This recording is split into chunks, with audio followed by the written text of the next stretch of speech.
చాలా మంది మన దేశం ఇంకా డెవలప్ అవ్వలేదని, మనకన్నా చైనా ఎంతో డెవలప్ అయ్యిందని కంపేర్ చేస్తూ మాట్లాడుతుంటారు. అలా మాట్లాడే ప్రతి ఒక్కరికి మన దేశంలోని ఒక స్టార్ట్అప్ కంపెనీ మన దేశ యువత తలుచుకుంటే ఏదైనా చెయ్యగలరు అని నిరూపించింది. అదే స్కై రూట్ కంపెనీ. అసలు ఈ స్కై రూట్ కంపెనీ ఏం చేసింది అనేది ఈ వీడియోలో మనం తెలుసుకుందాం. వీడియో చివరి వరకు చూడండి, ఎక్కడా మిస్ కావద్దు. జూలై 18, 2026న ఆంధ్రప్రదేశ్ లోని శ్రీహరికోట నుండి హైదరాబాద్ కు చెందిన స్కై రూట్ ఏరోస్పేస్ అనే ప్రైవేట్ కంపెనీ విజయవంతంగా విక్రమ్-1 రాకెట్ ద్వారా శాటిలైట్ ను లాంచ్ చేసింది. ఇది మన దేశం గర్వపడే రోజు. ఎందుకనేది ఇప్పుడు క్లియర్ గా తెలుసుకుందాం. ఈ ఏరోస్పేస్ కంపెనీని 2018లో మన తెలుగు యువత స్థాపించారు. వాళ్ళే పవన్ కుమార్ చందన మరియు నాగభారత్ డాకా.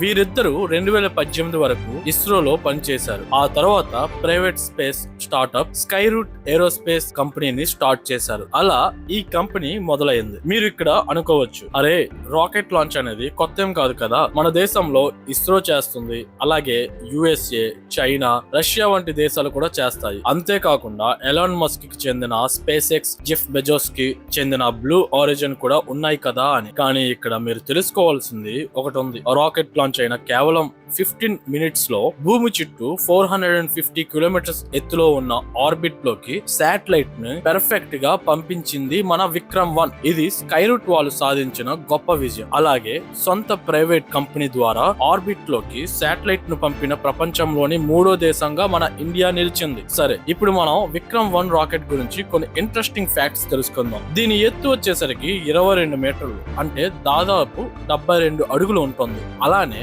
ఇది 350 కేజీల వరకు బరువును లో ఎర్త్ ఆర్బిట్ లోకి మోసుకు వెళ్ళగలదు. దీని ఇంజిన్ ను 3D ప్రింటింగ్ టెక్నాలజీతో తయారు చేశారు. ఇక్కడ కొందరు 3D ప్రింటెడ్ అంటే ప్లాస్టిక్ తో చేశారేమో అని తప్పుగా అర్థం చేసుకుంటారు. కానీ 3D ప్రింటెడ్ అంటే ప్లాస్టిక్ కాదు. స్కై రూట్ ఇంజిన్ పార్ట్స్ అన్ని మెటల్ బేస్డ్ అడ్వాన్స్డ్ మెటీరియల్స్ తో తయారయ్యాయండి. మీరు తెలుసుకోవాల్సిన మరొక విషయం ఏంటంటే, ఈ rocket father of Indian space programme అని మనం పిలుచుకునే విక్రమ్ సారాభాయ్ గారి పేరు పెట్టారు. ఈ విక్రమ్-1 లో ఏమేం పంపించారో తెలుసుకుందాం. టెస్టింగ్ కోసం కొన్ని కస్టమర్ శాటిలైట్స్ తో పాటు రాకెట్ పెర్ఫార్మెన్స్ డేటా కలెక్ట్ చేయడానికి స్కై రూట్ వాళ్ళు తమ సొంత శాటిలైట్ ను కూడా పంపారు. వీటితో పాటు 2 సింబాలిక్ పేలోడ్స్ కూడా పంపారు. అవేంటంటే, ఒక 18 క్యారెట్ గోల్డ్ రాకెట్ మోడల్. అందులో సివి రామన్, విక్రమ్ సారాభాయ్, ఏపీజే అబ్దుల్ కలాం గారి సూక్ష్మ శిల్పాలను ఒక అన్నం గింజ కన్నా చిన్నగా చెక్కి మరీ పంపారు. దీంతో పాటు మన ప్రధాని మంత్రి మోడీ గారి దగ్గర నుండి ఒక పోస్ట్ కార్డు కూడా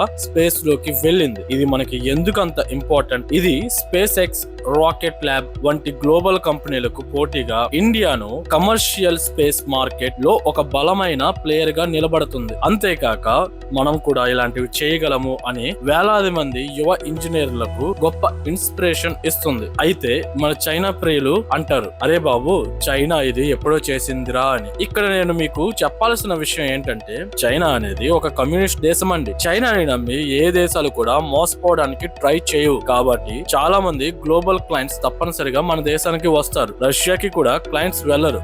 ఎందుకంటే రష్యా కమ్యూనిస్ట్ కంట్రీ అవడంతో పాటు వారిపై శాంక్షన్స్ ఉన్నాయి. సింపుల్ గా చెప్పాలంటే, ఫ్యూచర్ లో స్కై రూట్ కేవలం ఒక రకమైన శాటిలైట్ కంపెనీగా కాకుండా డిఫరెంట్ క్లయింట్స్ కి వారి డిఫరెంట్ ఆర్బిట్స్ మరియు పేలోడ్ అవసరాలకు తగ్గట్టుగా సర్వీస్ అందించే లాంచ్ సర్వీస్ కంపెనీగా డెవలప్ అవుతుంది. ఇది విక్రమ్-1 స్టోరీ. ఇంకా చాలా ఉందండి.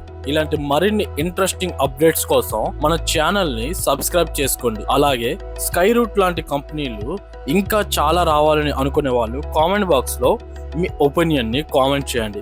నా కంటెంట్ కనుక మీకు నచ్చినట్లయితే ప్లీజ్ లైక్ అండ్ షేర్. జై హింద్.